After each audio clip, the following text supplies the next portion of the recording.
આવતા સાથળીમાં collector Palitana order કરેલો, પછી આ લોકોએ અમને બહાર એમ રળવાવી ગયા, એટલે આ લોકોએ વેચી દીધી રાતોરાત વલ્લભભાઈ ગણેશભાઈને. પછી એ મારા કાકા થાય છે. પછી એમ આવ્યા એટલે સરપંચને કીધું, સરપંચ એમ કીધું તમે કાંઈ કરતા નહીં, હાથે ઘીરે આવો. પછી સરપંચે ઘીરે બોલાય, લાલભાઈ સરપંચ છે એને ઘીરે બોલાયા અમને. અમે 8-10 જણા ગયા. પછી એને એમ કીધું કે સાહેબ એટલે સરપંચ આ રીતે છે, એટલે સરપંચે ઓલા લોકોને કીધું તમે જમીન ન લેશો, એટલે કે સારું કે એમ નહીં લેવી. પછી બીજા દી બપોરે આમાં ઘઉં વાવવા મળ્યા અને કબજો કરી લીધો.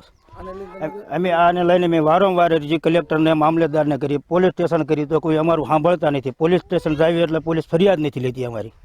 પાળિયાદ પોલીસ સ્ટેશનમાં કાલે અમારી માથે ટ્રેક્ટર આવવા દીધું, તો એ લોકો જમાદાર સાહેબ કે ટ્રેક્ટરવાળાનું નામ ન હોય અને ફરિયાદ લેવામાં ન આવી, ટ્રેક્ટર રજૂ કરવામાં ન આવ્યા. પછી નરેશભાઈ પરમ દિવસ અહીં ટ્રેક્ટર હાંકતા એ કે અમે 5 ભાઈઓ છીએ, 4 મરી જાય ત્યાં લગન અમારે ખેડ કરવાની છે, તમને ફોન કરશો, તમે આવજો થાળ ઉપર ખબર પડે.